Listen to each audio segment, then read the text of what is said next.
The NHL has undergone 7 distinct eras that completely transformed hockey. From the original 6-iron grip to today's lightning-fast game, each era brought revolutionary changes. Today, we're breaking down every single era and the moments that define them. Let's start at the very beginning, the founding era, 1917 to 1942. Picture this. It's December 1917, and a group of hockey team owners are sitting in a Montreal hotel room, plotting. They're sick of dealing with Toronto Blue Shirts owner Eddie Livingston. The guy was impossible to work with, constantly fighting with other owners about everything from player contracts to game schedules. So they came up with a brilliant plan. Instead of finding a legal way to kick him out, they simply dissolved the entire National Hockey Association and created a brand new league without him. 5 days later, the National Hockey League was born. The original NHL had just 4 teams: the Montreal Canadiens, Montreal Wanderers, Ottawa Senators, and a temporary Toronto team that the arena owned just to fill the schedule. The Wanderers lasted exactly 4 games before their arena burned to the ground. No joke, 4 games and done. They never played another NHL game. Early hockey looked insane compared to today. Teams dressed 5 skaters and a goalie, that's it. No substitutions unless someone literally couldn't stand up anymore. Players would play all 60 minutes, gasping for air, legs turning to jelly. The rules were bizarre too. Until 1918, goalies weren't allowed to fall to the ice to make a save. They had to stay standing no matter what. Imagine trying to stop a puck at your feet while balancing on skates and not being allowed to drop down. Forward passing? Forget about it. You couldn't pass the puck forward in the offensive zone until 1929. Players had to either skate it in themselves or dump it and chase. This led to absolute chaos. Games regularly ended 10-9, 8-7, even 12-10. Joe Malone, playing for the Montreal Canadiens, once scored 7 goals in a single game against Ottawa. 7! That record still stands today and probably always will. But here's where it gets really wild.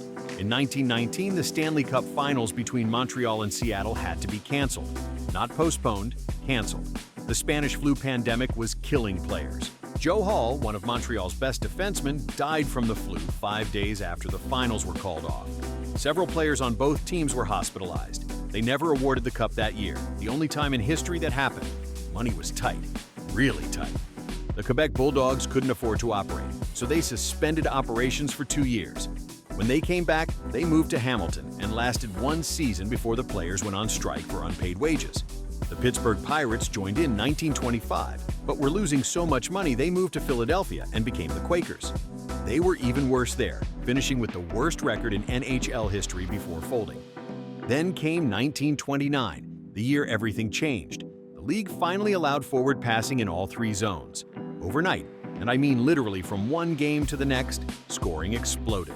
The 1928 to 1929 season averaged 2.8 goals per game. The 1929 to 30 season, 5.6 goals per game. It was like someone flipped a switch and turned hockey into a completely different sport. Nell Stewart figured out the new rules faster than anyone. Playing for the Montreal Maroons, he scored 39 goals in 44 games, obliterating the previous record. Coaches were scrambling to figure out defensive systems. Some teams tried putting all 6 skaters back on defense. Others tried rushing all 6 forward. Nobody knew what they were doing. The Great Depression almost killed the NHL. By 1931, teams were folding left and right. Ottawa, once the league's best franchise with multiple Stanley Cups, couldn't pay their bills. They tried moving to St. Louis, played 1 season, then disappeared. The Philadelphia Quakers folded. The Montreal Maroons, despite having won the Stanley Cup twice, ran out of money. The New York Americans were hanging on by a thread. By 1942, after years of financial disasters and World War II taking away most of the good players, only 6 teams remained standing. Then came the era that every hockey purist romanticizes, the original 6 era. For 25 years, the NHL consisted of exactly 6 teams, no more, no less. Montreal Canadiens, Toronto Maple Leafs, Boston Bruins, Chicago Blackhawks, Detroit Red Wings, and New York Rangers. That was it. Every player in the league was elite because there were only 120 spots total. If you weren't one of the best 120 hockey players on earth, you didn't play in the NHL. The rivalries were vicious. These teams played each other 14 times per season. By March, they genuinely hated each other. Ted Lindsay of the Red Wings and Bill Ezenicki of the Maple Leafs got into so many fights that fans would buy tickets just hoping to see them try to kill each other. One night in Toronto, they fought 3 separate times, including once in the penalty box and once in the hallway between periods. Maurice Richard changed everything about how hockey was played. The Montreal right-winger had eyes that burned with intensity. Opponents said looking at him before a face-off was terrifying. In the 1944-45 season, he did something people thought was impossible: 50 goals in 50 games. Nobody had ever come close to that pace. When he scored the 50th goal in the final game of the season, the Montreal Forum erupted for 10 straight minutes. But Richard was more than goals. On March 17, 1955, he punched a linesman during a game in Boston. NHL President Clarence Campbell suspended him for the rest of the season, including the playoffs. Montreal fans lost their minds. When Campbell showed up at the next Canadiens home game, fans pelted him with eggs, tomatoes, and shoes. Someone threw a tear gas bomb. The game was forfeited, and a full-scale riot broke out in downtown Montreal. They smashed windows, overturned cars, and looted stores. The Richard Riot, as it became known, wasn't just about hockey. It was French Canadians expressing decades of frustration about being treated as second-class citizens. Gordie Howe was Richard's opposite. Where Richard was fire, Howe was ice. The Detroit right-winger could do everything: score, pass, fight, intimidate. He'd elbow you in the mouth, then score a hat trick. He played professional hockey in 5 different decades. Think about that. He was still playing when guys who weren't born during his rookie season were retiring. The league was controlled by 2 men, Jack Adams in Detroit and Frank Selke in Montreal. They basically decided who played where through a series of backroom deals. When Boston stupidly sold Terry Sawchuk's rights to Detroit for cash, Adams had the best goalie in the world. When Montreal developed too many good players for one roster, Selke would trade them, but only to teams out west where they couldn't hurt the Canadiens.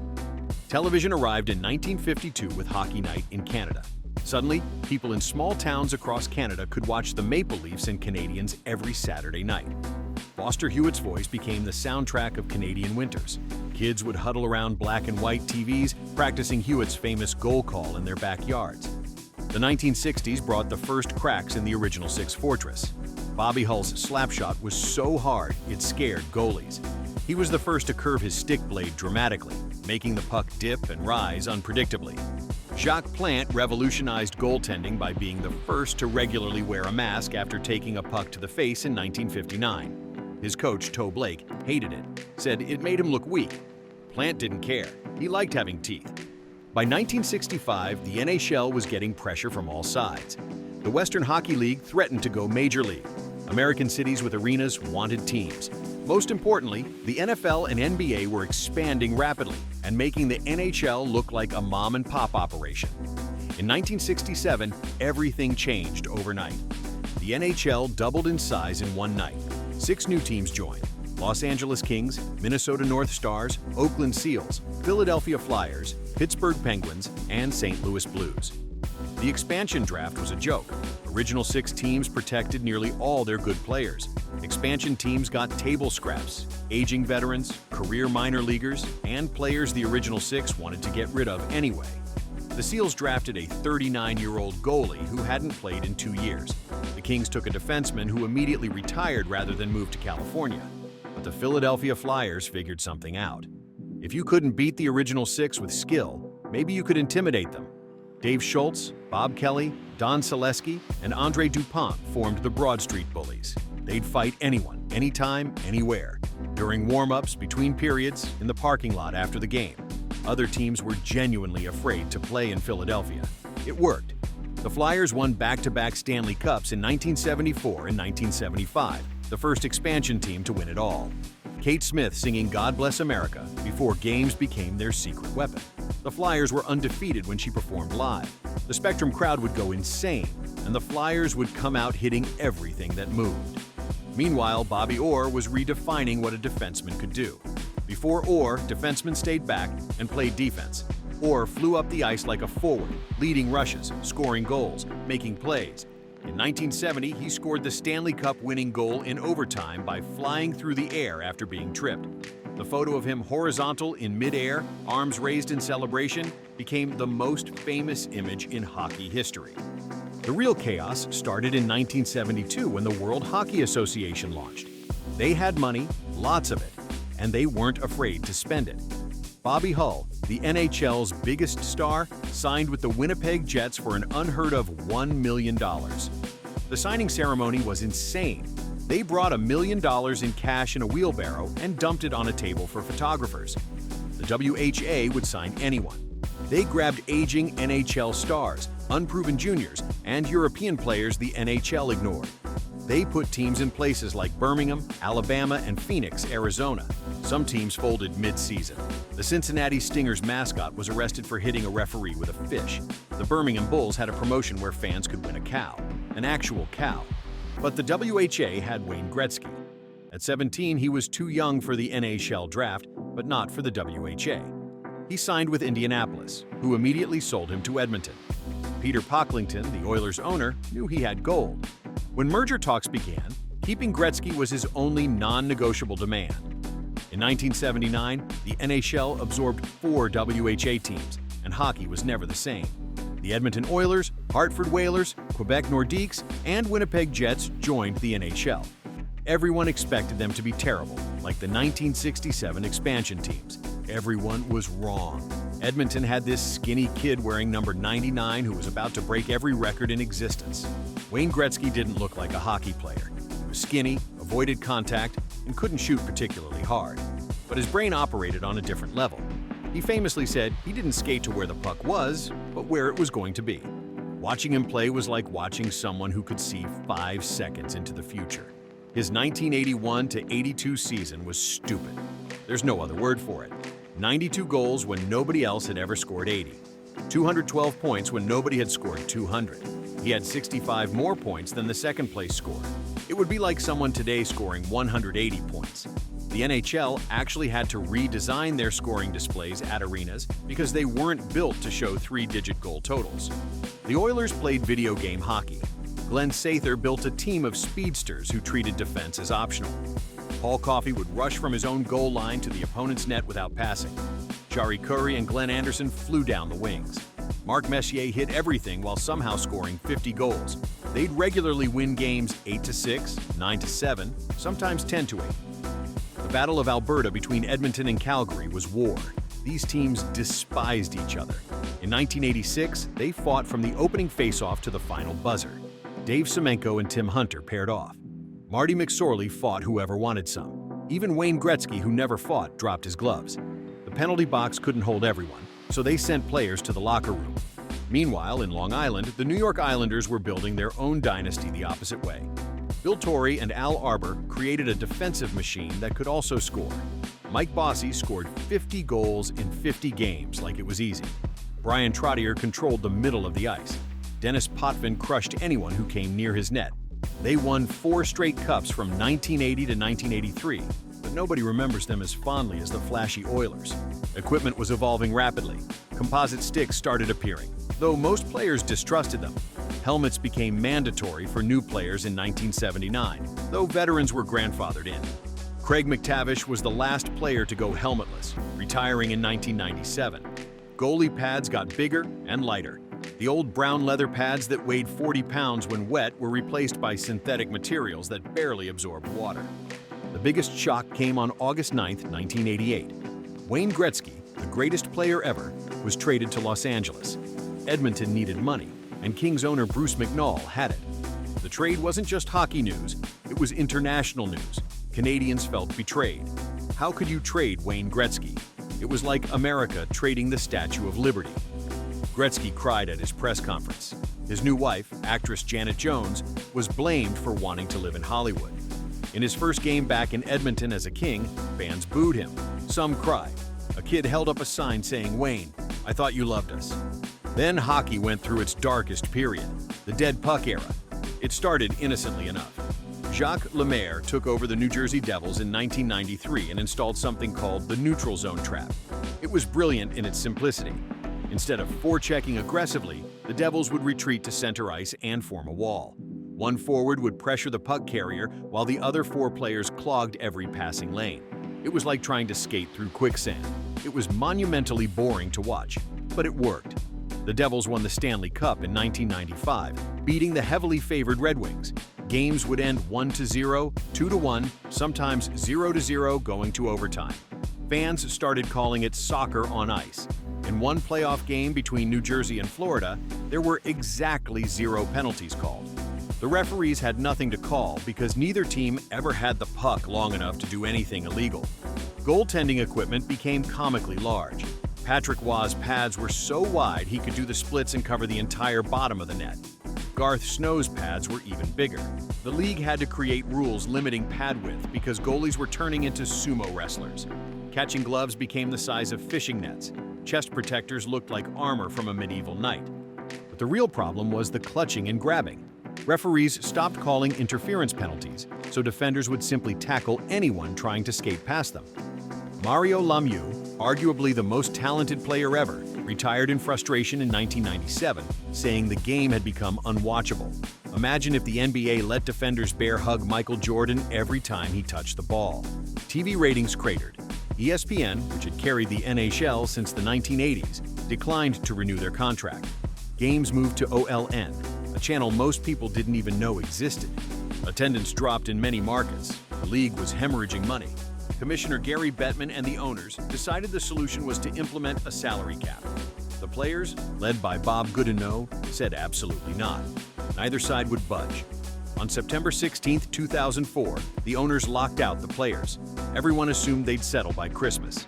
Christmas came and went. Then New Year's. Then the playoffs should have started. On February 16, 2005, Bettman announced the entire season was canceled. No Stanley Cup would be awarded for the first time since 1919. Fans were disgusted. While millionaire players and billionaire owners fought over money, regular people who worked at arenas lost their jobs. Sports bars closed. The NHL became a punchline. When they finally settled in July 2005, many fans had moved on to other sports. Hockey came back from the dead in 2005, and it was beautiful. The league didn't just tweak a few rules, they revolutionized everything. The two-line pass rule, which had slowed the game since 1943, was eliminated. Now, players could pass from behind their own net to the far blue line. Suddenly, stretch passes created odd man rushes every few minutes. The shootout was introduced to eliminate ties. After 5 minutes of overtime, teams would have a skills competition to decide the winner. Purists hated it, calling it a gimmick. Fans loved it. YouTube clips of shootout goals went viral before going viral was really a thing. Most importantly, referees were ordered to call the rulebook as written. No more clutching, no more grabbing, no more tackling. If you impeded a player without the puck, you went to the penalty box. Power plays skyrocketed. Skilled players could actually use their skill again. The timing was perfect because two transcendent talents arrived. Sidney Crosby, drafted first overall by Pittsburgh in 2005, was dubbed the next one. He was mature beyond his years, insanely competitive, and clutch in big moments. Alexander Ovechkin, drafted first in 2004 by Washington, was his opposite. Where Crosby was careful with the media, Ovechkin was exuberant. He celebrated goals by jumping into the glass. He'd shoot from anywhere, often scoring from impossible angles. Their rivalry defined the next decade. Crosby won 3 Stanley Cups and 2 Olympic gold medals. Ovechkin became the greatest goal scorer of his generation. They pushed each other to be better. When Crosby won in 2009, Ovechkin trained harder. When Ovechkin won the Hart Trophy, Crosby came back with 50 goals. The Winter Classic brought hockey outdoors on New Year's Day. The 2008 game between Buffalo and Pittsburgh in a snowstorm was magical. Players could barely see, fans were covered in snow, and it looked like kids playing on a frozen pond. It became an annual tradition, with games at Fenway Park, Wrigley Field, and Michigan Stadium, drawing over 100,000 fans. Parity ruled. The salary cap meant teams couldn't buy championships. Small market Carolina won the cup in 2006. Anaheim won in 2007. Chicago, after decades of futility, built a dynasty through the draft, winning 3 cups between 2010 and 2015. Los Angeles, a non-traditional market, won twice. Smart management mattered more than deep pockets. Which brings us to today's NHL, the modern speed era. Everything is faster. Connor McDavid regularly hits speeds over 28 miles per hour, faster than many players could skate without the puck in previous eras. Nathan MacKinnon accelerates like a Ferrari. Cale Makar skates backwards faster than most players skate forward. Analytics have invaded every aspect of the game. Teams employ departments of data scientists tracking zone entries, shot quality, and pass completion rates. Expected goals models predict future performance better than traditional statistics. The Toronto Maple Leafs hired Kyle Dubas as GM, partly because of his analytical approach. The Florida Panthers built a contender by targeting players whose underlying numbers exceeded their traditional stats. The game has never been more skilled. Austin Matthews scores 60 goals with a release so quick, goalies don't even see it. Nikita Kucherov makes passes that shouldn't be possible, threading pucks through multiple defenders. Adam Fox quarterbacks a power play like he's playing chess while everyone else plays checkers. Vegas changed expansion forever. Instead of getting table scraps, they used analytics to identify undervalued players, leveraged the salary cap to force trades, and reached the Stanley Cup final in their first season. Seattle tried copying their blueprint with mixed results, proving Vegas might have been lightning in a bottle. Technology is everywhere. Pucks have tracking chips measuring velocity and rotation. Players wear sensors tracking their speed, distance traveled, and heart rate. Coaches get real-time data on their iPads. Video review can examine goals from 20 different angles in ultra-slow motion. Social media means every goal, hit, and mistake is instantly shared globally. Players are brands, building followings in the millions. International play has exploded. The NHL is truly global now, with elite players from Germany, Switzerland, and Denmark joining the traditional powers. The league plays regular season games in Stockholm, Prague, and Helsinki. There's serious talk about expansion to Europe, though logistics remain challenging. But modern hockey faces real challenges. Concussions and CTE are major concerns. Players are bigger and faster than ever, leading to more violent collisions. The league struggles to balance player safety with the physical play fans expect. Fighting, once a nightly occurrence, has nearly disappeared. Some applaud this evolution, others mourn the loss of old-time hockey. The salary cap at $88 million for the 2024-25 season creates brutal decisions. Teams must choose between keeping star players or maintaining depth. The Tampa Bay Lightning won back-to-back cups but had to dismantle their roster due to cap constraints. Vegas traded Marc-Andre Fleury, the face of their franchise, for cap space. 7 eras, 7 completely different versions of hockey. Each era solved the problems of the previous one while creating new challenges. The sport that started with 7 players standing on outdoor ice now features elite athletes flying at car speeds in billion-dollar arenas. What era produced the best hockey? Let me know in the comments and subscribe for more content like this every single day.